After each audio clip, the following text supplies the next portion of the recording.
अब आप क्या करें? ओए, ये तो 70 है, ये 50 है। लिख लो जल्दी जल्दी पहले। चिक चिक करने का नहीं।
तुम चलो गाइस, हो गया लिख के? यस। सो अब हम लोग बात कर रहे हैं ऐसे 550 की। ध्यान से सुनना, एकदम अच्छे से समझना। पूरे पूरे चार्ट्स अपन ने ड्रॉ करे हुए, बाद में आपको घर पे ये पूरा पूरा कॉन्सेप्ट आपको एक बार आराम से रीड करना है।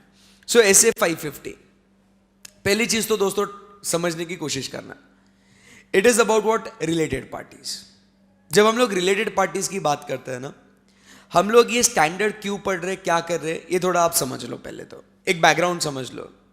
क्योंकि क्या होता है, हम लोग ये पढ़ तो लेते हैं, समझ तो लेते हैं, बट व्हाट हैपेंस इसकी उसका जो पीछे का background as to why this S A 550 came into picture, we don't know. So try to understand one simple thing. See, you know that there is accounting standard 18, related party disclosures, बराबर, AS 18. Then we also have section number 188 which talks about related party transactions of the Companies Act, section 188. अब होता क्या है ना, आप बच्चों बात को समझने की कोशिश करना। एक कंपनी के बहुत सारे पार्टीज रिलेटेड हो सकते हैं, बराबर कि नहीं? मतलब holding subsidiary companies, they become what? Related parties. A company in which director is interested becomes what? A related party. The director of a company becomes what? Related party. तो आप समझने की कोशिश करो, जिसमें भी कंपनी या कंपनी के ऑफिसर्स का सब्सटैंशियल इंटरेस्ट है, वो पार्टीज बन जाती है उस पर्टिकुलर कंपनी के पॉइंट ऑफ व्यू से उसकी related party. Any difficulty in understanding related party? No. अब होता क्या है ना, यहां से आगे बढ़ते हैं. Once we understand, okay, ये रिलेटेड पार्टीज है, try to understand related parties के साथ हम लोग ट्रांजैक्शंस करते हैं, कोई प्रॉब्लम नहीं है. और हम लोग रिश्तेदारों के साथ अगर ट्रांजैक्शन नहीं करेंगे तो और किसके साथ करेंगे भाई? Try to understand. अगर मैं एक कंपनी हूं और मेरी एक सब्सिडरी कंपनी है, मैं टाटा मोटर्स हूं और यहां पे कोई एक व्हील मैन्युफैक्चरिंग कंपनी है जो मेरी सब्सिडरी है, मैंने जानबूझ के उसकी सब्सिडरी, मतलब मैंने उसको सब्सिडरी बनाया, जानबूझ के मैं उसकी पेरेंट कंपनी, होल्डिंग कंपनी बनाऊं. क्यों सर? अरे जब मैं उसको बोलूंगा ना मेरे को इतने व्हील्स चाहिए, वो मेरे को ऐसे मना नहीं कर सकते कि नहीं अभी हमारे पास दूसरे का ऑर्डर पेंडिंग है, आप लाइन में हो, रुकिए आप. नहीं, अरे hello, I am what? The parent company, the holding company. I can take the decisions कि आप किसको सप्लाई करोगे, कितना सप्लाई करोगे, because I have a majority stake, right? तो मेरे बिजनेस में कहीं ना कहीं कुछ जो डिफिकल्टीज आने वाली थी या आ सकती थी, क्या हुआ उसको? वो मैंने एलिमिनेट कर ली, ये कह के कि अब मैं मेरे अगर रिलेटेड पार्टी को बोलूंगा ना तो वो क्या हो जाएगा, वो फटाक से मुझे गुड्स सर्विसेज सप्लाई करेगा, बराबर कि नहीं? इसीलिए लोग रिलेटेड पार्टीज बनाते हैं और फिर उन लोगों के साथ ट्रांजैक्शंस करते हैं. नहीं तो ट्राई टू अंडरस्टैंड ना, सब्सिडरी बनाने का एक लॉन्ग टर्म विजन रखने का कि हम लोग इनको लंबे समय तक सब्सिडरी बना के रखेंगे. What is the use of creating holding and subsidiary relationships? फायदा क्या है उसका? कुछ है क्या फायदा ऐसे? सच नहीं. ये बिजनेस के ऑपरेशंस में आपको फायदा होगा इसके लिए. Understood this? So it is very obvious you can transact with related parties. And remember, कोई भी लॉ प्रोहिबिट नहीं करता कि you can not transact with the related parties. You can do. कोई लॉ का रिस्ट्रिक्शन नहीं है कि आप आपके रिलेटेड पार्टीज के साथ ट्रांजैक्शन नहीं कर सकते. कहीं पढ़ा आज तक आपने कि a company, organization can not do any transactions with related parties? कभी आज तक कभी आपने इसे सुना है क्या? बोलो ना दोस्तों, आज तक नहीं ना? परफेक्ट है. बट अब क्या होता है कि जो भी कंपनी के स्टेक होल्डर्स है ना, उन लोगों को मालूम होना चाहिए कि आपकी कंपनी कौन से रिलेटेड पार्टीज के साथ ट्रांजैक्शन कर रही है, आपकी कंपनी के कौन से रिलेटेड पार्टीज है. शुरुआत करें तो आपकी कंपनी के कौन से रिलेटेड पार्टीज है. नंबर 2, आपने उन लोग के साथ क्या क्या ट्रांजैक्शंस किए हैं. एंड नंबर 3, वो ट्रांजैक्शंस कितने अमाउंट के हैं. आई बात समझ में? सो ये यूजर्स को जानना बहुत जरूरी है. इसीलिए accounting standard 18 came into picture and spoke about related party disclosures कि आपने अगर रिलेटेड पार्टीज के साथ यदि ट्रांजैक्शन किया है तो it is mandatory for you to do what? Give the disclosures about this. आई बात समझ में? So that was the preface कि व्हाई वी आर स्टडिंग. अब दोस्तों समझने की कोशिश करना. सेक्शन ने कहा है, अब ये AS 18 खत्म हो गया, अब सेक्शन 188, आपको पल्ले पड़ रहा है कि मैं क्या बोल रहा हूं क्या नहीं बोल रहा हूं? एक बार मैं वापस से बोलता हूं, भले ही आपको समझ में आ गया होगा, थोड़ा और खूबसूरती से समझेंगे तो और अच्छे से समझ में आएगा, ठीक है? तो when we talk about related party transactions, related parties, एकदम आराम से सुनना। सो क्या होता है, you can transact with related party, उसमें कहीं पे भी कोई रिस्ट्रिक्शन है क्या? नहीं, ट्रांजैक्शन हो सकता है रिलेटेड पार्टीज का। बट आप समझने की कोशिश करो, यहां पे when we talk about accounting standard 18, आपको आपके फाइनेंशियल स्टेटमेंट्स में आपके रिलेटेड पार्टीज कौन है इसका आपको डिस्क्लोजर देना पड़ता है। आपको बताना पड़ेगा कि आपने कौन से ट्रांजैक्शन किए उन रिलेटेड पार्टीज के साथ, एंड आपको उन रिलेटेड पार्टीज के साथ कितनी अमाउंट का आपने ट्रांजैक्शन किया, आपको वो भी बताना अनिवार्य है। ये AS 18 बोलता है। Next when we go ahead, यहां पे आपको दिखेगा सेक्शन 188 ऑफ कंपनीज एक्ट। अगर ये कंपनी होगी तो आप यहां पे कंपनीज रिलेटेड पार्टीज के साथ आप ट्रांजैक्शन कर सकते हो। यहां पे भी कोई प्रॉब्लम है क्या? नहीं, सेक्शन भी बोलता है ए भाई कर सकते हो, you can do what, related party transactions आप कर सकते हो, उसमें कोई प्रॉब्लम नहीं है आपको, यू कैन डू इट। हाँ, बट फिर यहां पे क्या कहता है, अगर आपको ये ट्रांजैक्शन करना है तो आपको बोर्ड ऑफ डायरेक्टर्स की परमिशन लेनी पड़ती है। अगर कोई स्पेसिफिक ट्रांजैक्शन स्पेसिफिक अमाउंट्स के ऊपर जाते हैं, 10% ऑफ नेटवर्थ, 10% ऑफ क्या टर्नओवर, स्पेसिफिक लिमिट के ऊपर जाता है, तो आपको मेंबर्स का आपको रेजोल्यूशन लेना पड़ता है। ये कंडीशन है सेक्शन 188 की। आई बात समझ में कि इनका आपको अप्रूवल लेना है। So this is AS 18 and 188। Now try to understand, अगर यहां पे अगर आप देखोगे, ये अकाउंटिंग स्टैंडर्ड की रिक्वायरमेंट है और ये कंपनीज एक्ट की रिक्वायरमेंट है। अगर आप यहां पे ध्यान से सुनना, क्या आपको इसको कंप्लाई करना जरूरी है क्या? यस, लॉजिकली सही है। मतलब आप समझो, अगर यहां पे दो बातें लिखते हैं कि आपने इसको कंप्लाई किया या नहीं किया। अगर आपने AS 18 या सेक्शन 188 की रिक्वायरमेंट्स को पूरा किया तो हम लोग क्या कहेंगे, हाँ भैया it is what true and fair, truth and fairness, it comes to that ना। Because understand, if you don't comply with the requirements of accounting standard, can you say that your financial statements are giving true and fair view? No. अगर आप company law के provisions को अगर follow नहीं करोगे तो are your financial statements giving true and fair view? No. So अगर वो कंप्लाई करते हैं तो अपन कहेंगे it is true and fair, अगर वो कंप्लाई नहीं करते तो हम लोग क्या कहेंगे, it is not true and fair. आसान सी बात है ना। मतलब are you getting the truth and fairness is the concern over here, and that is what is the objective of the auditor, to report whether the financial statement gives true and fair view or not. So logically अपने को इसके साथ का compliance हुआ है या नहीं हुआ ये देखना जरूरी है या नहीं है। तो now the question is, we understood it is necessary to check the related party transactions, it is necessary to verify the related party transactions, बराबर के नहीं? But the question is how? So how will you verify those related party transactions? How will you obtain the evidence in respect to related party transactions? How will you obtain the evidence that whether it has been properly disclosed, presented, classified or not? So to do that, then comes into picture what? SA number 550. That is obtaining audit evidences in respect of what? Related party transactions. Base समझ में आया हम लोग ये standard क्यों पढ़ रहे हैं? Hey guys, बेस समझ में आया क्या क्यों पढ़ रही है स्टैंडर्ड अपन? कि रिलेटेड पार्टी ट्रांजैक्शंस, देखिए ये दिमाग में ऐसे हटा देना कि company can not enter into related party transactions. Hello sorry, company can enter into related party transactions. जैसे नॉर्मल ट्रांजैक्शंस में एंटर कर सकते हैं अनरिलेटेड पार्टीज के साथ, आप रिलेटेड पार्टीज के साथ भी ट्रांजैक्शन आप एंटर कर सकते हो। परफेक्ट है। But the only thing is that since the accounting standards require you to disclose whether you have entered into, who are the parties, the amount involved, as well as section 188 has the provisions of related party transactions. तो आपको आपके financial statements में वो disclosures होने चाहिए. इसीलिए आपको ऐसे 550 बोलता है दोस्तों आपने रिलेटेड पार्टी ट्रांजैक्शंस को चेक करना चाहिए. आई बात समझ में? सो इसीलिए हम लोग पढ़ते हैं क्या, एसे नंबर 550. सो आई होप आपके दिमाग में ये बैकग्राउंड क्लियर होगा एज टू वाई एसे 550. बराबर के नहीं? एकदम इजी है, राइट? बिकॉज हर एक चीज के पीछे बैकग्राउंड समझना बहुत जरूरी है, because this background will help you to understand and attempt the case studies in exam.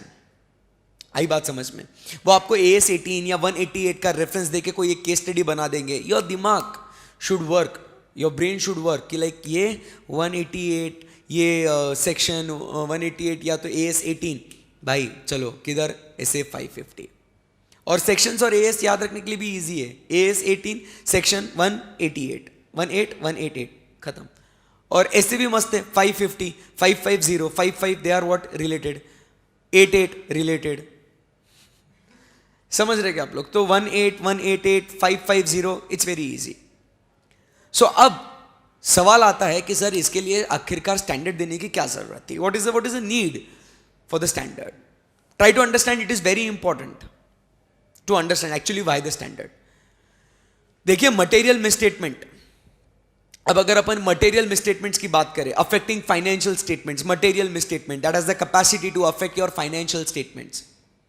अगर मैं मटेरियल मिसस्टेटमेंट्स की बात करता हूं तो दोस्तों स्वाभाविक तौर पे कोई भी ट्रांजैक्शन, चाहे वो रिलेटेड पार्टीज के साथ हो या अनरिलेटेड पार्टीज के साथ हो, किसी भी ट्रांजैक्शन में रिस्क ऑफ मटेरियल मिसस्टेटमेंट हो सकता है ना?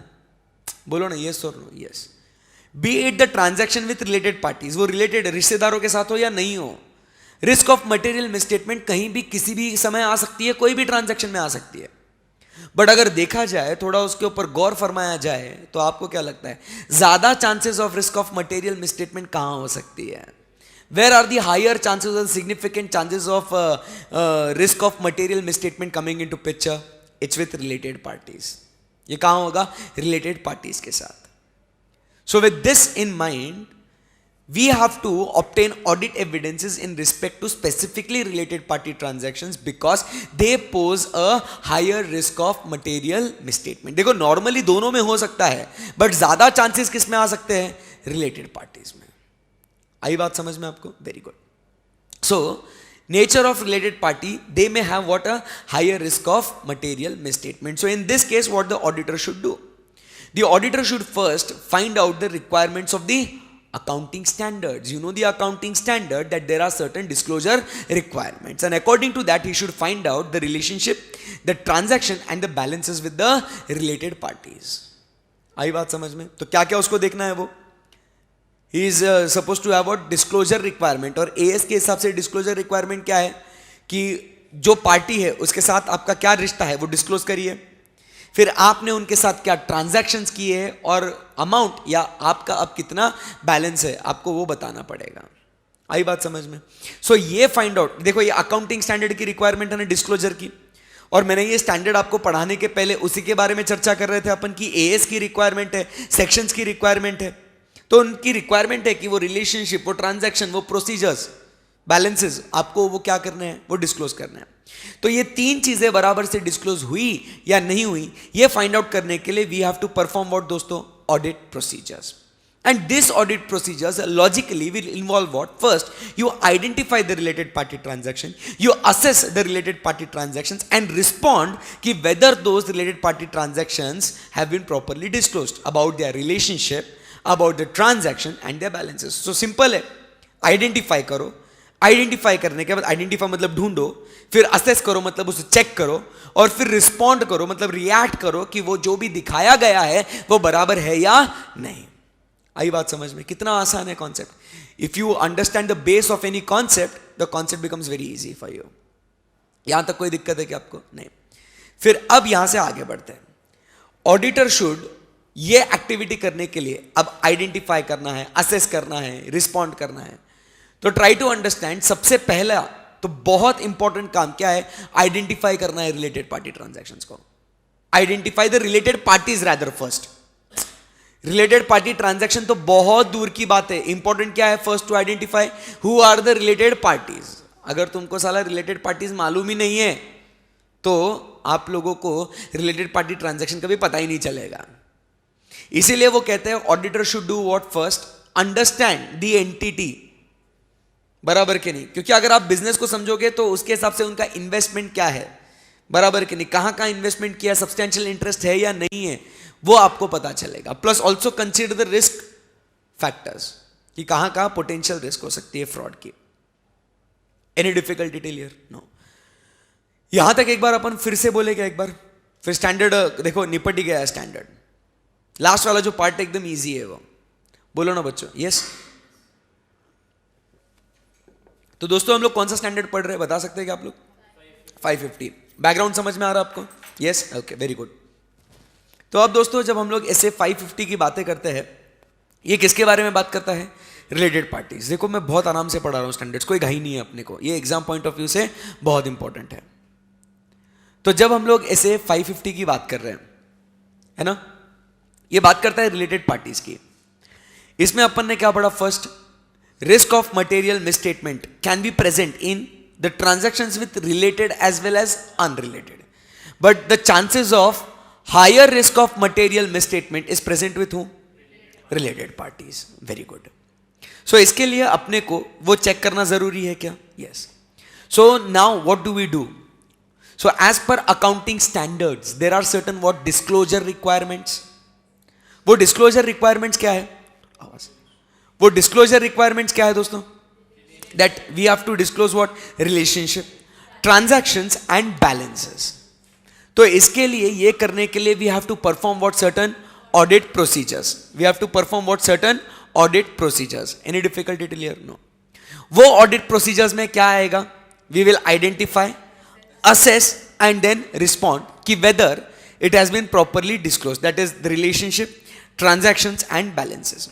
In addition to this, we have to understand the environment plus also consider the fraud risk factors कि किस वजह से fraud यहाँ पे related parties के साथ आ सकता है करके.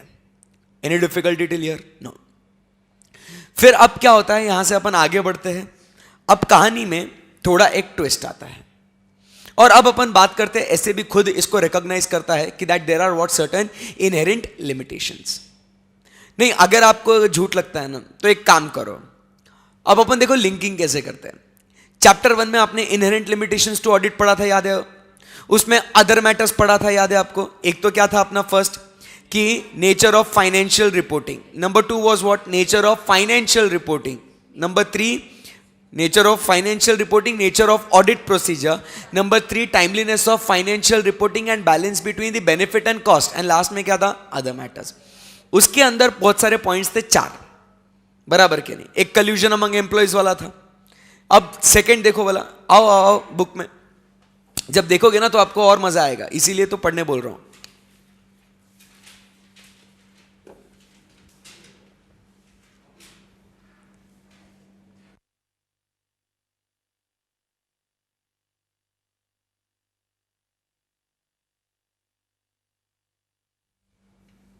हुआ क्या?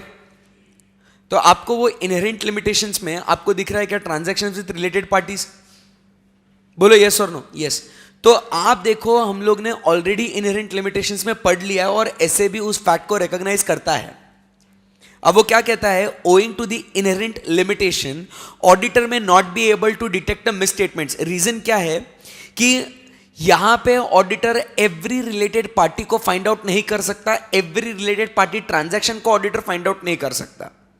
आप पूछोगे सर क्यों? Why can not find out? The reason is very simple. मेरे रिश्तेदार कौन है? अगर आप ऑडिटर हो मेरे और आपको जानने हैं मेरे रिलेटेड पार्टीज कौन कौन है, तो मेरे रिश्तेदार कौन है कौन नहीं है आपको पता चलेगा क्या जब तक मैं आपको ना बोलूं? बोलो यस और no? Yes. And most of the time what can happen, me as a management myself is not aware about who are my related parties. हो यार, क्योंकि कंपनी बहुत बड़ी है ना बॉस. या तो कभी कभी जानबूझ के मैं नहीं बताना चाहता हूं आपको और I forget to tell you. तो there is an inherent limitation. तो सिंपल चीज ऐसे क्या बोलता है भाई ऑडिटर, इस घड़ी इस समय since you are not able to detect the material misstatements owing to inherent limitation, we advise you to maintain an attitude of what professional scepticism throughout the audit. खलास, standard S A 550 over. भारी ना, easy था ना एकदम. Yes. So with the base what the standard expects from you, the standard recognize that there is inherent limitation, so it asks you to maintain what professional skepticism. Any difficulty till here? Sure ekdam guys? Perfect. So management is unaware of all the related party transactions, or there is high degree of collusion or concealment and manipulation is possible in related parties. इसके लिए अपने को पता नहीं चल सकता. Done? Right. You have 30 seconds to go through the entire standard now. शुरुआत का एक्चुअली होमवर्क में ही देना है मेरे को. शुरुआत का related party is defined as, right. We are on page number 3.2526. आप देख लेना एक बार. हाँ, 19. ओके. सो आप वो देख लेना. तो आपको वो पहले जो रिलेटेड पार्टी का मीनिंग जो है ना, वो मीनिंग वाला जो पार्ट है आपने ये एक्चुअली होमवर्क के लिए पढ़ना है. डेफिनेशन है रिलेटेड पार्टी का. After that you start from year. ठीक है ना. इसके अंदर जैसे अपन ने हर एक चीज जो डिस्कस करी ना, कि रिलेटेड पार्टी अनरिलेटेड पार्टी दोनों के साथ रिस्क हो सकती है, but higher risk of material misstatement हो सकता है रिलेटेड पार्टीज के साथ. फिर इसमें ऑडिटर की रिस्पॉन्सिबिलिटी क्या है कि अकाउंटिंग रिक्वायरमेंट्स है कि वो प्रॉपरली डिस्क्लोज किया गया है या नहीं. इसके लिए ऑडिटर ने क्या करना चाहिए, ऑडिट प्रोसीजर्स परफॉर्म करना चाहिए to identify, assess and respond कि वो बराबर से हुआ या नहीं हुआ. ये सारी चीजें आपको पढ़नी है. Owing to inherent limitation and he has to maintain what professional scepticism. फटाफट आप एकदम उसको रीड कर लो. मैंने तो पढ़ लिया आपके सामने, आपको दिख भी गया होगा. एक बार आप गो थ्रू कर लेना पूरा एक एक लाइन. ना एक एक लाइन.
हुआ?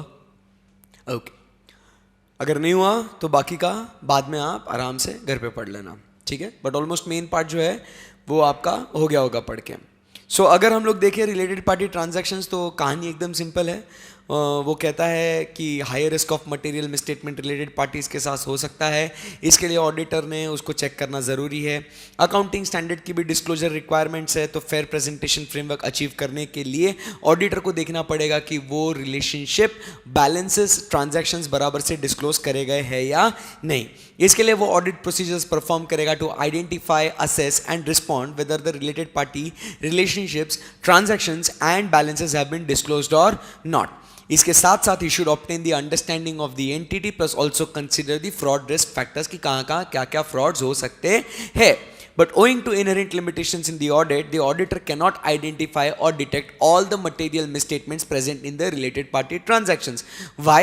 Because number one, management itself is unaware, or because there may be a high degree of manipulation or collusion among the employees. So therefore, we cannot detect the related parties transactions or the material misstatements. Therefore, it is advised to the auditor to maintain the highest degree of professional skepticism. खत्म, इतना लिखा हुआ था. अब यहां से हम लोग आगे बढ़ते हैं और नेक्स्ट स्टैंडर्ड शुरू करते हैं, दैट इज एसए नंबर 560, जो बात करता है अबाउट व्हाट सब्सिक्वेंट इवेंट्स. दोस्तों एकदम ध्यान से सुनना, ये भी स्टैंडर्ड बहुत इंपॉर्टेंट है. छोटा है, इजी है, बट इंटरेस्टिंग भी है और एग्जाम पॉइंट ऑफ व्यू से बहुत इंपॉर्टेंट भी है.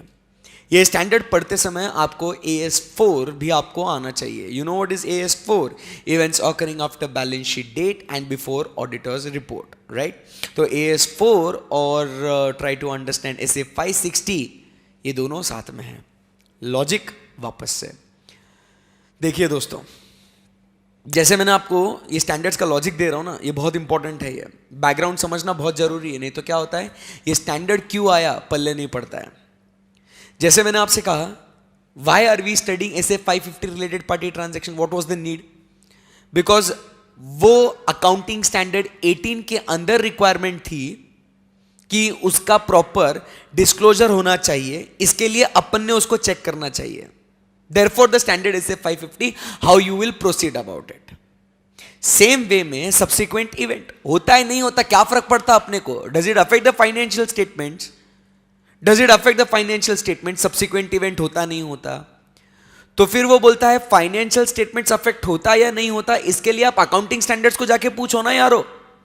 And then come into picture what accounting standard 4. और accounting standard 4 events occurring after balance sheet date, दो टाइप के इवेंट्स को मद्देनजर रखता है वो. एक तो एडजस्टिंग इवेंट्स एंड दूसरे हैं नॉन एडजस्टिंग इवेंट्स. एंड फिर अब कोई इवेंट एडजस्टिंग हो या नॉन एडजस्टिंग हो, अकॉर्डिंगली कोई इवेंट बैलेंस शीट डेट के होने के बाद भी आपको आपके फाइनेंशियल स्टेटमेंट्स में उसका इफेक्ट देना पड़ता है या नहीं पड़ता?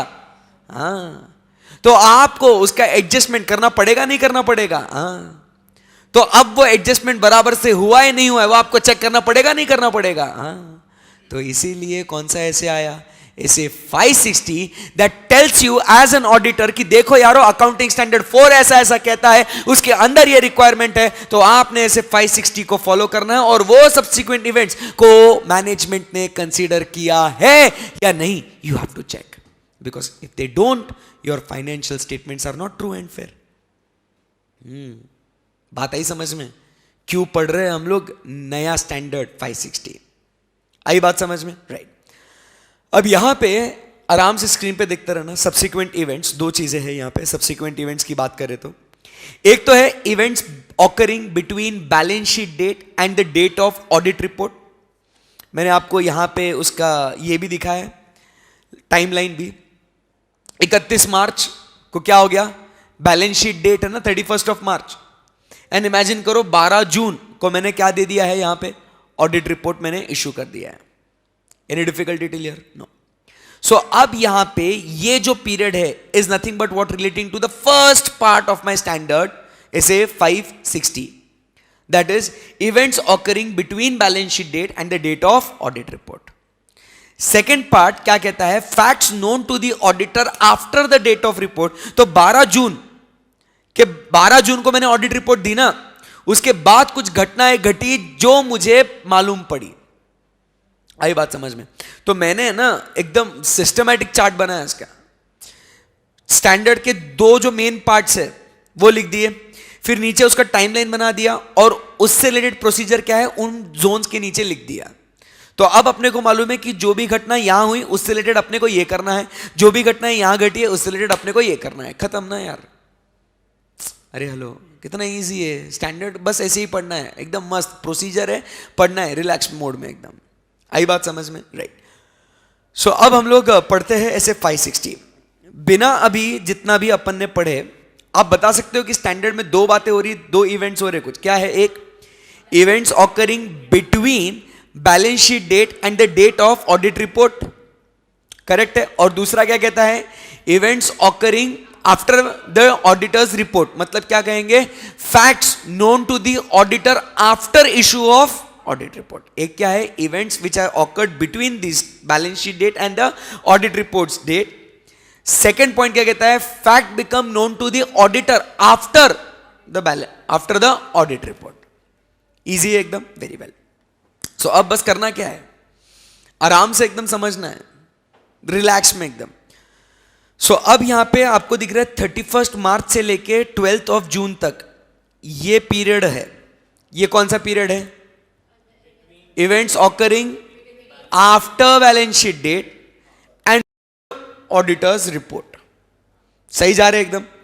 अब इस पीरियड में जो भी घटना घटी उसके बारे में अपने को बातचीत करनी है. So number 1, you have to obtain sufficient appropriate audit evidence that all subsequent events have been identified. अब पहले मैं आपको है ना कुछ चीजें समझाता हूं मैं आपको, थोड़ा बेस, नहीं तो आपको कुछ पल्ले ही नहीं पड़ रहा है. बाउंसर जा रहा है सब, है ना बाउंसर जा रहा था ना, नहीं समझ रहा था ना, थोड़ा तो पूछेगा कौन, सर वो ऐसा है एक्चुअली कि आप टीचर हो ना, तो आपने हमारी शक्ल देखनी चाहिए, और हमारे शक्ल से अगर पता चलता है ना कि उड़ रहा है सब दिमाग के ऊपर से, तो फिर सर आपने ऐसे कुछ तो भी समझाना चाहिए. ऐसा मत करो, ठीक है ना. If you are not getting it, you have to make sure you ask again. Okay, बहुत बढ़िया. मतलब टैलेंट है मेरे में वैसा, शक्ल देख के इंसान को जज करता हूं समझा या नहीं समझा. अकाउंटिंग स्टैंडर्ड 4, ध्यान से सुनिएगा, फालतू टाइम बर्बाद किया, पहले पूछ लेते तो और अच्छे से समझाता था.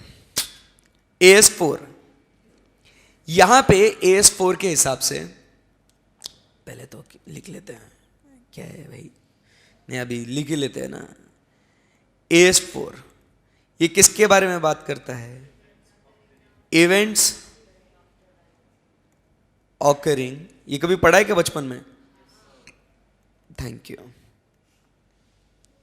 सो events occurring after balance sheet date, इसके अंदर हम लोग, जैसे मैंने पहले कहा आपको, 2 इवेंट्स होते हैं. एक है एडजस्टिंग इवेंट और दूसरा होता है नॉन एडजस्टिंग इवेंट. मतलब आपने पढ़ा होगा, जैसे ये आपका फाइनेंशियल ईयर, ये March, and this period is after balance sheet date, the one which is highlighted. Correct है. अब try to understand adjusting event या नॉन एडजस्टिंग इवेंट के लिए the condition is what, the condition should be, existence should be in, एक ऐसे कुछ पढ़ा है क्या, the condition should be in existence on or before balance sheet date. ऐसा कभी पढ़ा है आपने, कंडीशन शुड बी प्रेजेंट. हाँ, वेरी गुड सर, आप थोड़ा समझ रहा है सर जरा, वेरी गुड. अब ट्राई टू अंडरस्टैंड. एग्जाम्पल लेते हैं हम लोग. फॉर एग्जाम्पल,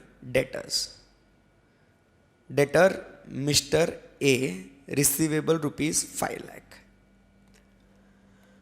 31 मार्च को कंडीशन थी 5 लाख रुपए उससे आने थे. कोई दिक्कत है नहीं. So as on 31 of March था ना वो, बोलो ना, ही वॉज देयर.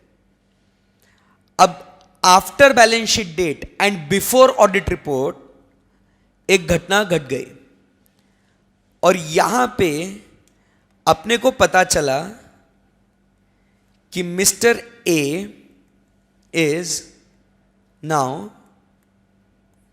insolvent. बोलो yes or no. So this was the event that occurred after balance sheet date. So is it an adjusting event or a non-adjusting event? It is an adjusting event. And because of this event, guys, because of this event, even though the condition was present as on balance sheet date, we know it before audit report that Mr. A is now insolvent. We will make an adjustment as on 31st of March. Books में adjustment करना पड़ेगा ना, because it is an adjusting event. As per accounting standard 4। अरे बोलते क्यों नहीं yes और no? Yes. तो अब यहां पे आपको एडजस्ट करना पड़ेगा, और एडजस्ट करना पड़ेगा मतलब क्या? आप डायरेक्टली बैड डेट्स आप दिखा दोगे ना, बोलो यस और no? You'll directly show that 5 lakh का बैड डेट्स हो गया करके, क्योंकि अपने को सब्सिक्वेंटली पता चला है कि ये डेटर क्या है, बैड है। तो एज ऑन दिस डेट बता दो ना it is not going to be received करके, क्योंकि अपने को मालूम है फ्यूचर में इससे पैसा मिलने वाला नहीं है, क्योंकि वी नो नाउ ना। ये बोलो ना यस और नो? यस। अब दूसरा होता है नॉन एडजस्टिंग इवेंट।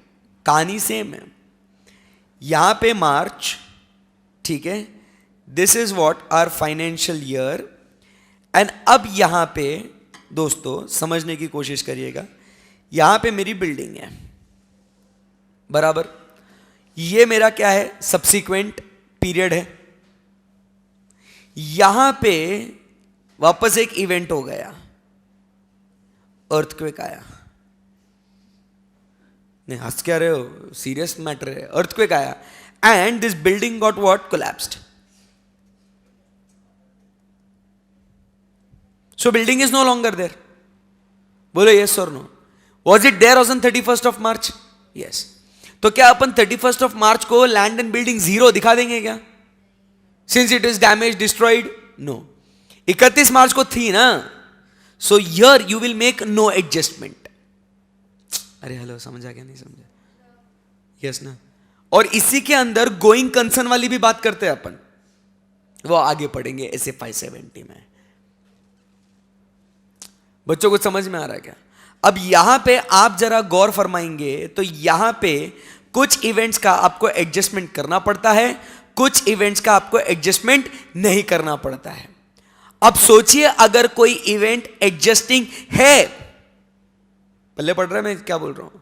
सोचिए अगर कोई इवेंट एडजस्टिंग है बट उसका एडजस्टमेंट आपने नहीं किया, ओह, तो क्या हो जाएगा? Will your financial statements give true and fair view? No ना। कोई इवेंट नॉन एडजस्टिंग है बट उसका आपने एडजस्टमेंट कर लिया, will your financial statement give true and fair view? मतलब जहां एडजस्टमेंट होना चाहिए वहां होना चाहिए, जहां नहीं होना चाहिए वहां नहीं होना चाहिए। यह कहता है आपका अकाउंटिंग स्टैंडर्ड 4। ऑडिट अगर पढ़ना है ना मेरे दोस्तों, तो आपको अकाउंट्स में भी बहुत होशियार होना बहुत जरूरी है।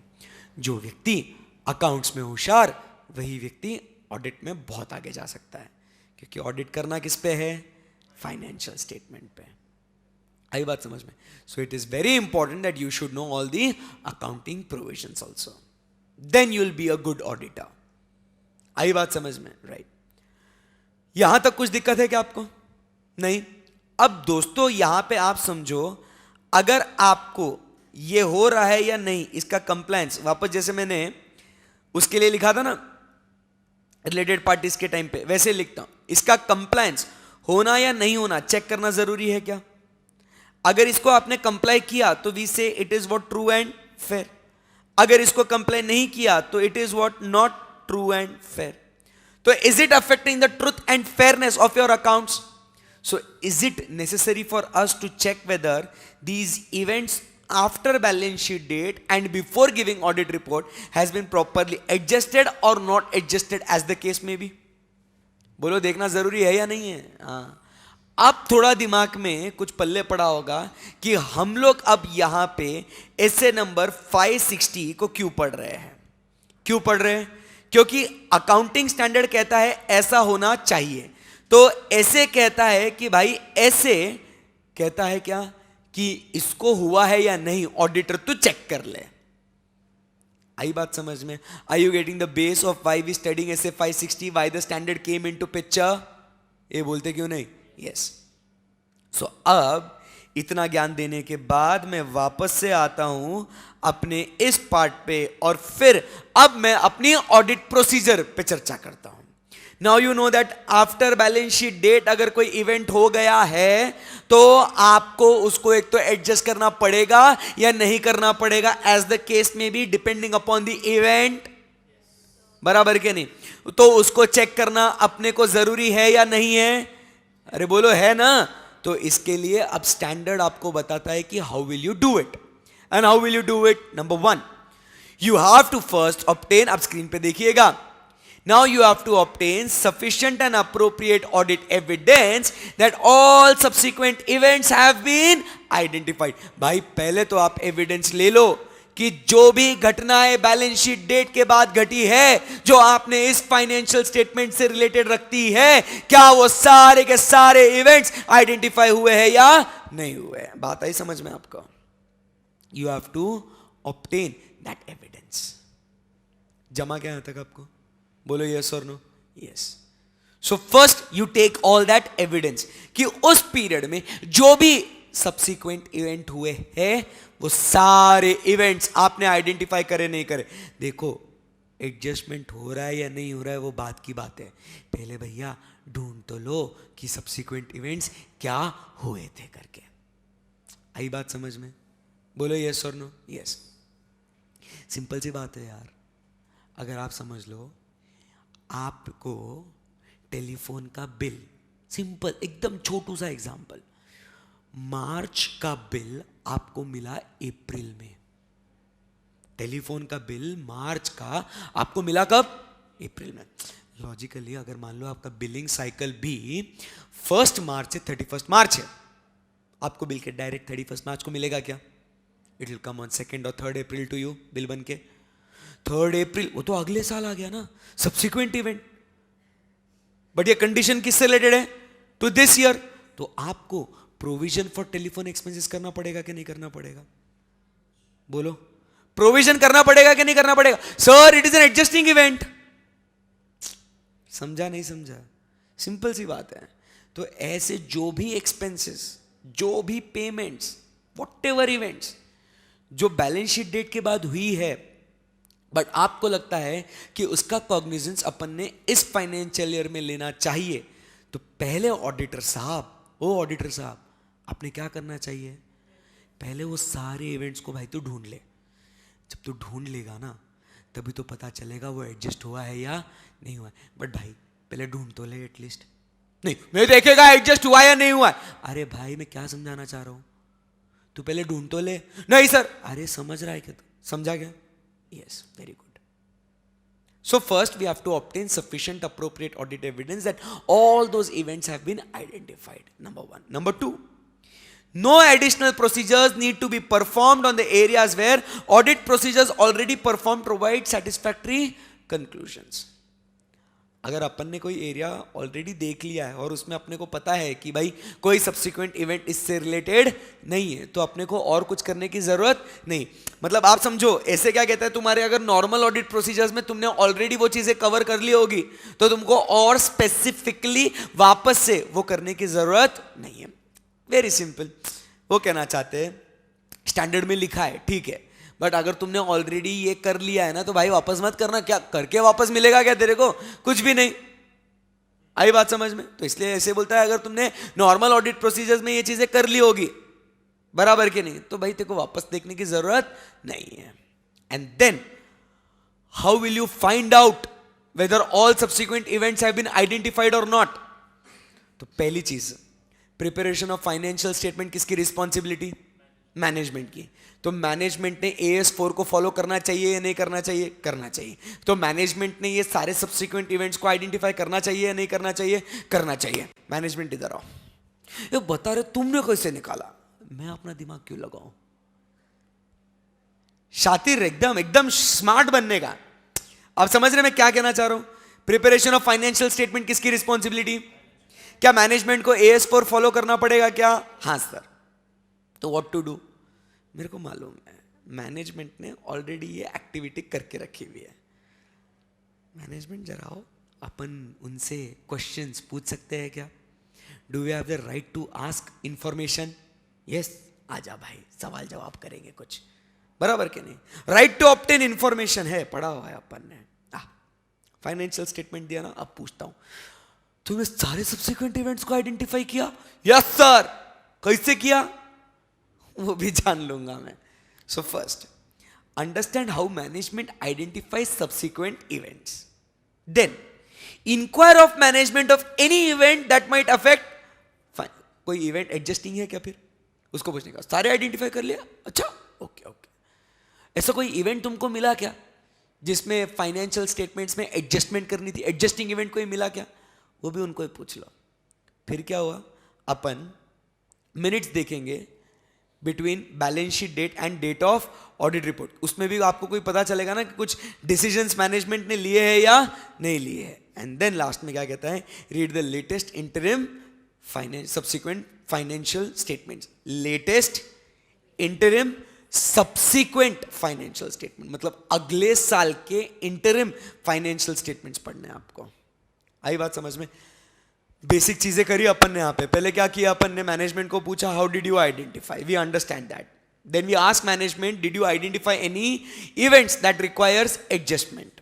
नंबर 3 अपन ने क्या किया, मिनट्स चेक किए और लेटेस्ट इंटरिम फाइनेंशियल स्टेटमेंट्स को पढ़ लिया, खत्म। यस फिर उसके बाद अपन ने ये सब चीज़ें जान के अपन ने पता कराया कि इनमें सही में कुछ एडजस्टमेंट्स करने की ज़रूरत थी या नहीं थी, और अगर थी तो क्या वो प्रॉपरली फाइनेंशियल स्टेटमेंट्स में डिस्क्लोज करी या नहीं करी। So simple guys. AS4 अगर समझा होगा ना तो ये तो बहुत इजी है, क्योंकि वो हुआ है या नहीं हुआ है। AS4 में जो कहा है वो हुआ है या नहीं हुआ है, वही तो अपने को SF 560 में चेक करना है। बट सिंपल है, कैसे चेक करना है भाई, ऑडिटर सारे एविडेंस देख ले कि सब्सिक्वेंट इवेंट्स आइडेंटिफाई करे या नहीं करे। आई बात समझ में? वो कहता है आपको आगे कुछ और काम करने की जरूरत नहीं है, अगर तुमने पहले जो काम किया है उसमें आपने ऑलरेडी चेक कर लिया होगा तो। और आप ये कैसे करोगे, number 1 you ask the management whether any subsequent events have been identified और have you identified all the events. Number 2 ask them does any subsequent events identified by you requires adjustment. Read the minute books, read the latest interim subsequent financial statements and identify ki whether any adjustment is required and if required whether it has been properly reflected. कितना easy है, that is SF 560। दिमाग खुला करके अगर पढ़ोगे ना तो याद करने की जरूरत नहीं पड़ेगी, ऑटोमेटिकली याद हो जाएगा। आई बात समझ में? Yes okay. और अपन रेगुलर बैच में फिर क्या करते हैं, इसको रोज रोज रिवाइज करते हैं ना, तो फिर बच्चे के दिमाग में वो कॉन्सेप्ट ऑटोमेटिकली छप जाता है। ये मैजिक है। अब यहां पे अगला इवेंट क्या कहता है, fact known to the auditor after the date of audit report. Audit report देने के बाद आपको क्या पता चला है, कुछ एक घटना आपको पता चली है, बराबर कि नहीं। और इसमें क्या हो सकता है, ध्यान से देखना, यहां पे fact becomes known to the auditor may cause to amend the report, that is very important. ऊपर क्या लिखा हुआ है मैं बाद में पढ़ूंगा, बट पहले क्या लिखा हुआ है, ऐसी घटना के बारे में मुझे कुछ ज्ञान प्राप्त हुआ ऑडिट रिपोर्ट देने के बाद कि अगर ये ज्ञान मुझे पहले मिला होता ना तो मैंने जो ओपिनियन दिया है ना शायद मैं वो ओपिनियन नहीं देता। I issued my audit report. After issuing audit report, I came across a fact. If this fact was known to me before issuing the audit report, my opinion would have been different from what I actually gave now. एक बार हिंदी में बोलो अभी। हाँ sir बहुत English बोल रहे हैं ना आप कल से। मेरे को कुछ जानकारी प्राप्त हुई, मुझे कुछ जानकारी प्राप्त हुई। कभी प्राप्त हुई, ऑडिट रिपोर्ट इशू करने के बाद। और यही जानकारी अगर मुझे ऑडिट रिपोर्ट इशू करने के पहले मतलब 12 जून के पहले अगर प्राप्त होती तो शायद मेरा ओपिनियन कुछ अलग होता जो मैंने अभी दिया है उससे। तो ऐसी केस में क्या करने का, कुछ नहीं करने का, सिंपल है, कुछ नहीं। Discuss it with the management और दोस्त चार्ज विद गवर्नेंस। भाई देखो ऐसा पता चला है, क्या करने का है, डज योर फाइनेंशियल स्टेटमेंट तुम अमेंड करने वाले हो, क्योंकि फाइनेंशियल स्टेटमेंट्स अमेंड होंगे तो मेरा ओपिनियन ऑडिट रिपोर्ट भी वैलिड नहीं रहेगा, ओपिनियन भी चेंज होएगा। सो फाइनेंशियल स्टेटमेंट्स अमेंड करने वाले हो क्या, और अगर करने वाले हो तो लास्ट में कैसे करोगे, how the management intends to do it, खलास। समझा क्या करने का, इवेंट आइडेंटिफाई किया आपने, जिसकी वजह से आपका ओपिनियन क्या होगा, चेंज होगा, ऐसा लगता है आपको। तो अपन ने कुछ नहीं करने का, जाने का मैनेजमेंट के पास, ए सुन मैनेजमेंट, ऐसा मिला है मेरे को, ज्ञान मिला है, तू फाइनेंशियल स्टेटमेंट्स अमेंड करने वाला है क्या? बोलो, करने वाला है? हाँ, तो फिर अपना ओपिनियन चेंज, बोलो यस सर, करने वाले हो तो how do you intend to do it, वो भी बता दो, फिर उसके हिसाब से अपन अपना ओपिनियन देख लेंगे ना बाद में। फिर उसके अंदर इन्होंने 2 पॉइंट्स ऐड किए, financial statement not issued, financial statement issued. ये क्या मैटर है financial statement issued and not issued का? इशूड मतलब ऑलरेडी नोटिस जा चुके हैं जनरल मीटिंग के लिए, और वो मेंबर्स तक अपन नोटिस के साथ फाइनेंशियल स्टेटमेंट्स भी देते हैं ना। कभी आपने वो कंपनी के, अगर आपके पापा मम्मी को ब्रदर सिस्टर अगर कोई शेयर होल्डर होंगे किसी भी कंपनी के, तो घर पे एनुअल रिपोर्ट आती है, अपन ने देखी भी थी ना, आजकल मेल पे भी आती है और ऐसे भी आ जाती है। आपको बताया था ना मैंने एचसीसी का एनुअल रिपोर्ट, कितने गया हो, होगा यहीं कहीं, कहाँ जाएगा ये, ऐसा प्रॉपर एनुअल रिपोर्ट आता है, ऐसा प्रॉपर प्रिंट होके आता है, जिसमें आपको दिखेगा company letter, information, management discussion, corporate governance, board report, stand alone auditor's reports, financial statements, consolidated auditor's report, consolidated financial, सब कुछ आता है आपको एनुअल रिपोर्ट बकायदा। मतलब अब यहाँ पे आपको दिख रहा है कि फाइनेंशियल स्टेटमेंट्स भी दिए है मेरे को, मतलब क्या हो चुके हैं, फाइनेंशियल स्टेटमेंट्स आर इशूड, लोगों तक पहुंच गए, या तो नॉट इशूड, अभी तक नोटिस देना बाकी है, ऑडिट रिपोर्ट दे दिया है बट अभी तक फाइनेंशियल स्टेटमेंट्स हमने इशू किए हुए नहीं है। But what ever be the case, यहां पे सिचुएशन सेम ही रहेगी। आई बात समझ में? बोलो यस और नो। दिख रहा है ना आपको, दोनों केस में कंटेंट आपको सेम ही दिखेगा। सो अब आप लोग ये पढ़ लेंगे, आपको थीम समझ में आएगा क्या है, स्ट्रक्चर समझ में आपको क्या करना है आपको। तो ऑडिट प्रोसीजर क्या होगा, जरा उत्तम मुझको बताएंगे क्या आप लोग फटाफट, ऑडिट प्रोसीजर क्या होगा? 2 सिचुएशन है। फर्स्ट सिचुएशन में events occurring between balance sheet date and audit report में क्या करना है, obtain audit evidence. Number 2, additional procedure perform करने की जरूरत नहीं है। नंबर 3, आपको क्या करना है, understand how the management identifies, inquire any events requires adjustment. Number 3 क्या कहता है, नंबर 3 क्या कहता है, you have to read the minute books. Number 4 क्या कहता है, read the latest interim subsequent financial statements. फिर इसमें से आपको कहीं दिखता है कि कोई इवेंट में एडजस्टमेंट जरूरी है तो वो रिफ्लेक्ट किया गया है या नहीं। दूसरा तो एडजस्टमेंट हो या नहीं हो, आपने डिस्कशन करना है, अमेंड करने वाले हो तो how you intend to amend it, खत्म। पढ़ लो 560, 1 मिनट के अंदर खटाखट होना चाहिए, ज्यादा टाइम नहीं है अपने पास।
बोलो।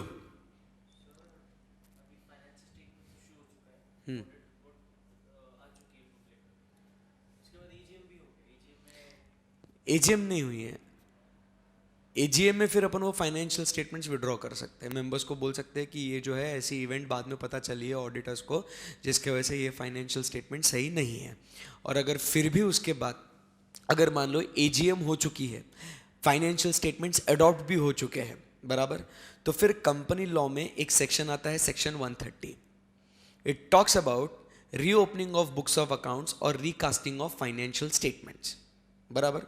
वो कब होता है, जब एप्लीकेशन, किसी ने एप्लीकेशन करने के बाद बराबर, वो कौन एप्लीकेशन करेगा, एक तो number 1 central government, securities exchange board of India, income tax authorities और एनी अदर पर्सन कंसर्न अगर ये अप्लाई करते हैं ये कह के कि the affairs of the company were mismanaged और the books of accounts are managed in such a way that they are not bringing any reliability on it, तो उस केस में बुक्स ऑफ अकाउंट्स रीओपन कर सकते, that is 130.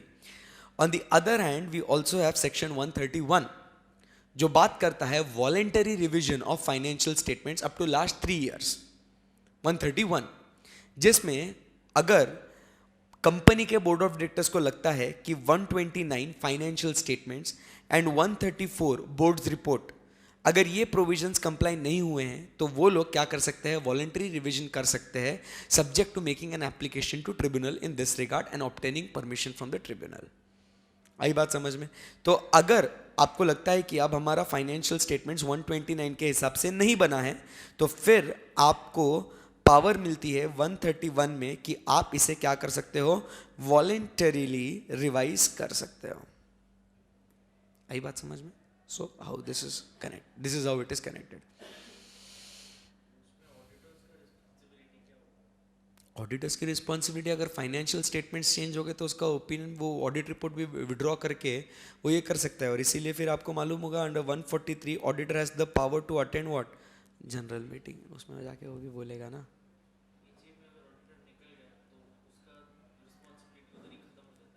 नहीं, उससे related financial से audit report भी चेंज होएगा ना, ऑब्वियसली होएगा ना ऑडिट रिपोर्ट चेंज, क्योंकि फाइनेंशियल स्टेटमेंट्स अलग और रिपोर्ट अलग, कैसे मैच होगा?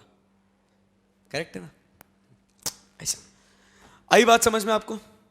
Hey guys, yes. सो अब हम लोग लास्ट स्टैंडर्ड की ओर जा रहे हैं, दैट इज व्हाट, ऐसे 570 going concern. It is again one of the most easiest standard जिसमें का आपको क्या क्या घर पे पढ़ना है मैं आपको बता देता हूं, फिर मैं आपको मेन इंपॉर्टेंट चीजें पढ़ा दूंगा. देखिए, सबसे पहले जब हम लोग गोइंग कंसर्न की बात कर रहे हैं तो आपको ये इवेंट्स है ना, व्हाट आर द इवेंट्स दिख रहा है आपको, इवेंट्स और condition that may cast a significant doubt on the entity's ability to continue as a going concern. बराबर, उसमें आपको फाइनेंशियल इवेंट्स दिखेंगे, ऑपरेटिंग इवेंट्स दिखेंगे, अदर इवेंट्स दिखेंगे जो आप ये अकाउंट्स में पढ़ते हो और ये AS4 में ही है क्योंकि आपको मालूम है ये आपने पढ़ा हुआ है. तो ये कौन से इवेंट्स हैं आप ये होमवर्क के लिए पढ़ेंगे.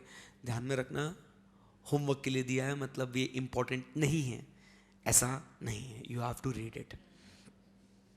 नहीं, बहुत से बच्चों का ऐसे ना वो मानसिक रूप पे ऐसा वो बन जाता है assumption, what ever is for homework it is not important. इसलिए हमारे ना प्यारे टीचर्स घर पे पढ़ने बोलते हैं हमको, इंपॉर्टेंट चीज़ें सारी क्लास में जाती हैं. No, it is simple, therefore it is what given as homework but it is still important.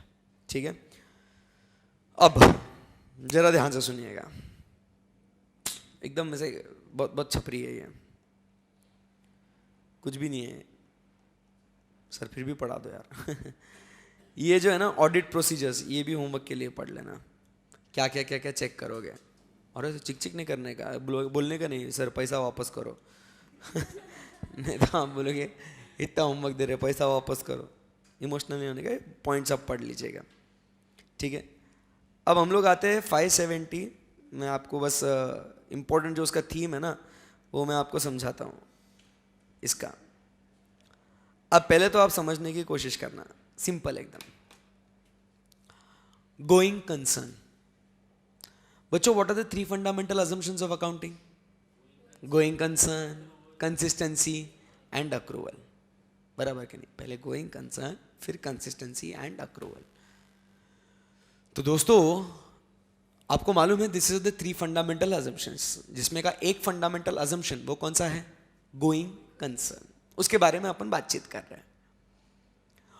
जब कंपनी का गोइंग कंसर्न अजम्पशन वैलिड नहीं है, अगर कंपनी का गोइंग कंसर्न अजम्पशन वैलिड नहीं है तो क्या उसके बारे में नोट देना पड़ेगा?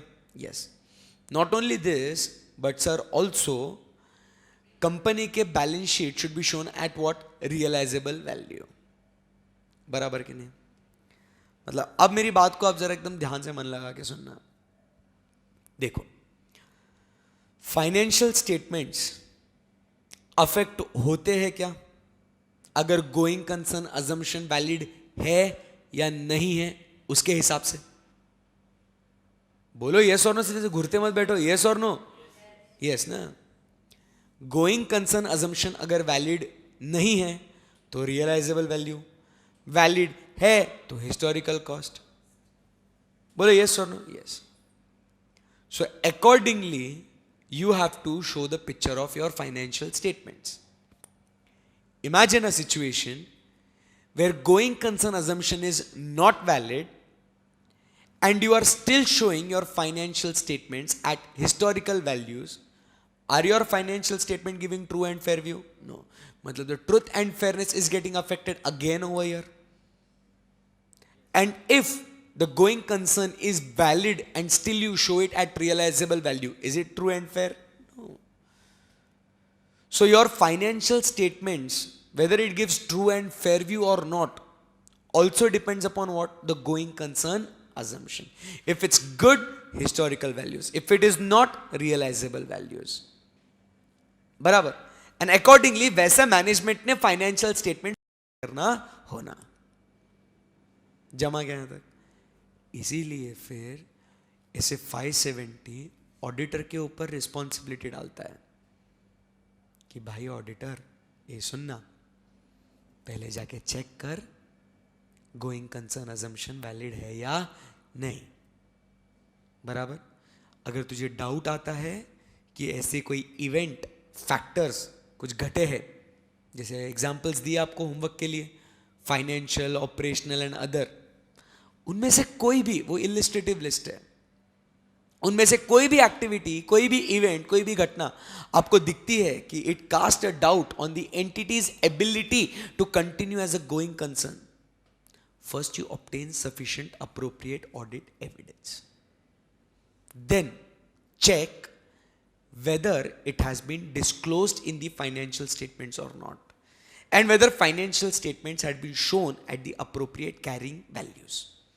अगर उसका एडजस्टमेंट डिस्क्लोजर बराबर से कर दिया है, it is true and fair. But अगर नहीं किया है या मैनेजमेंट उससे डिसएग्री करती है, गिव व्हाट? क्वालिफाइड और एडवर्स। डिस्क्लेमर नहीं, एडवर्स। सर डिस्क्लेमर क्यों नहीं? क्योंकि यहां पे ऑडिट एविडेंस आपने ऑब्टेन किया है, इसके लिए डिस्क्लेमर नहीं आएगा। इमोशनल नहीं होना। आई बात समझ में आपको? So this is what SA 570, this is what it expects from you. आई बात समझ में आपको? सो एकदम मन लगा के ध्यान से सुनिएगा, समझिएगा। Auditor and going concern assumption, ऐसे 570 गोइंग कंसर्न अजम्पशन कहता है इट इज यूज्ड, अब ये सिर्फ पढ़ना, देखो बहुत मजा आएगा। It is used by the management to prepare what? Financial statements. Management is responsible for preparation of financial statements. अब management ने वो going concern assumption follow किया या नहीं किया है, इसके लिए हम लोग क्या करेंगे? We will obtain what? A written representation, because you remember it is to confirm certain matters, ऐसे 580, to confirm certain matters or to support other audit evidences. बोलो yes or no? So management ने बनाया है, तो management is responsible for preparation of financial statement, we can take the written representation. एक बार ऐसे 580 खोलो, बहुत मजा आएगा। देखो 580 जो आप लोग देख रहे हैं ना, वर्चुअल वालों भी, आप भी, हाँ ऐसे इमोशनल नहीं होने का, कम ऑन, अच्छे बच्चे हो आप। आएगा? अरे चार्ट में नहीं, बुक में। चार्ट में क्या आ रहे हो? येड़ा है क्या? चार्ट बनाया भी है क्या उसका? तब आएगा बुक में आप लोग सब? यस। उसमें आप लोग ऑब्जेक्टिव्स ऑफ ऑडिटर या रिस्पॉन्सिबिलिटीज ऑफ ऑडिटर ऐसे कुछ दिखता है क्या आपको? उसमें भी 3 पॉइंट आपको दिखेंगे। To number 1 what? Obtain written representation, to support other audit evidences and to respond appropriately. वो सामने रखना और ये सामने रखना, मतलब सामने मतलब अब जो स्क्रीन पे आप देख रहे हो वो, और SA 580, 3 पॉइंट सेम दिख रहेगा। और अब वहां पे आप देखोगे कि management since it is responsible for preparation of financial statement, ऐसे 580 कहता है उससे रिलेटेड अपने मैनेजमेंट से रिटर्न रिप्रेजेंटेशन आप ले सकते हो। Going concern assumption management use करके बनाता है, तो सिंपल सी बात है, ऑडिटर तू मैनेजमेंट से रिटर्न रिप्रेजेंटेशन लेना, कि मैनेजमेंट लिख के दो, कंफर्म करो कि आपने financial statement going concern assumption पे बनाए या नहीं बनाए। आई बात समझ में? Then it will also help you to support what? Other audit evidences. आपने मैनेजमेंट से रिटर्न रिप्रेजेंटेशन लिया है वो ठीक है, आप भी तो कुछ क्या करोगे, वेरिफिकेशन करोगे ना, तो वो रिटर्न रिप्रेजेंटेशन और वो आपका जो एविडेंस है एक दूसरे से आप कंपेयर कर लो और फिर आप रिस्पॉन्ड करो कि भाई मांगा बट तुमने दिया नहीं, या तो मांगा दिया बट हमने जो असेसमेंट किया और आपने जो कंफर्म किया है उनमें क्या है, डेविएशन है, तो आप उसके हिसाब से रिस्पॉन्ड करेंगे. This is what is the objective of auditor. मतलब ये जो पार्ट है ना, ये किस रिलेटेड है, ये ऐसे 570 sorry 580 my bad, which is under 570. Easy है एकदम. यस. फिर आपने क्या करना है, ये ऑब्जेक्टिव हो गया, क्या करना है इससे रिलेटेड मैनेजमेंट के पॉइंट ऑफ व्यू से, कि मैनेजमेंट से अपन ने बस क्या ले लेना है, written representation to confirm, to support and to respond appropriately. इसमें अब मेरी रिस्पॉन्सिबिलिटी क्या है, मेरी रिस्पॉन्सिबिलिटी हमेशा क्या है, sufficient and appropriate audit evidence लेना कि वो अजम्पशन अप्रोप्रिएट है या नहीं है, and conclude on the basis of audit evidence obtained कि क्या अनसर्टिनिटी है या नहीं है, क्योंकि उसके हिसाब से एडजस्टमेंट होगा ना. तो मेरा काम क्या है, एक तो एविडेंस ले लेना कि अनसर्टिनिटी मौजूद है या नहीं है. तो इसके लिए मुझे वो इवेंट्स या कंडीशंस देखने पड़ेंगे, और वो इवेंट्स वो 3 वाले जो आपको होमवर्क के लिए दिए है ना, वो आई बात समझ में. अब यहां पे आखिरी में क्या कहता है, एकदम सिंपल सी बात है, खत्म हो गया. Owing to inherent limitation auditor can not also predict what, all the events that cast a doubt on the entity's ability to continue as a going concern. अब वापस आप inherent limitation chapter 1 पे आओगे, हाँ नहीं आओ, और वहां पे देखो आपको वैसा पॉइंट मिलता है या नहीं मिलता. अदर मैटर्स में जहां आपने रिलेटेड पार्टीज का पहले पढ़ा था ना, अब वहां के देखो आपको मिलता है क्या, कि इनहेरेंट लिमिटेशन की ऑडिटर नहीं ढूंढ सकता है about what, the entity's ability to continue as a going concern. बकायदा लिखा हुआ है वहां पे, this is how you should link. मिल रहा है कि नहीं, हाँ. फिर तो स्टैंडर्ड भी मैच होता है, अपन जो कॉन्सेप्ट पढ़े थे बचपन में वो भी मैच होता है. इतना थरो इन डेप्थ स्टडी होना चाहिए. एंड फिर लास्ट में क्या कहता है, अब आपको डाउट आया तो आपने क्या क्या प्रोसीजर करना चाहिए. क्या प्रोसीजर करोगे, सिंपल है एकदम. अगर आपको दिखता है कि भाई डाउट आया on the ability to continue as a going concern, मैं क्या करेगा, मेरे को डाउट आया ना, मैनेजमेंट तुमने विदाउट गोइंग कंसर्न अजम्पशन और विद गोइंग कंसर्न अजम्पशन बनाए होंगे. मतलब तुम बोल रहे हो गोइंग कंसर्न अजम्पशन वैलिड है, मैं बोल रहा मेरे को डाउट आया. मैं क्या बोलता हूँ मैनेजमेंट को, ए मैनेजमेंट सुनना, तू एक बार असेसमेंट कर ले खुद से. नहीं मेरे को तो डाउट आ गया ना, एक काम कर ले, तू कर ले, फिर तेरे को मिलेगा, तेरे को भी मिलेगा. मैं बता रहा हूं देख ये है, तेरे को भी लगेगा ना मिल रहा है करके, बट फिर भी तू बोल रहा है नहीं वी विल कंटिन्यू. मैनेजमेंट तो हमेशा यही बोलेगा ना, no we are good to go. तो फिर अपन ने उनको पूछने का, क्या सोच के बे तू बोल रहा है तू कंटिन्यू कर सकता है, फ्यूचर प्लान क्या है तेरे, बता. Second point. फिर अपन ने इवेल्युएट करने का क्या, उनका कैश फ्लो फोरकास्ट, पैसा कैसे आ रहा है कैसे जा रहा है क्या उतना साउंड फाइनेंशियल पोजीशन बताना. तो अपन वो चेक करेंगे. और लास्ट में एडिशनल फैक्ट्स अपने को जो मिलते हैं और मैनेजमेंट से जो अपन बचपन में कर रही है, रिटर्न रिप्रेजेंटेशन. ओवर. आई क्या बात समझ में आपको, दैट्स इट.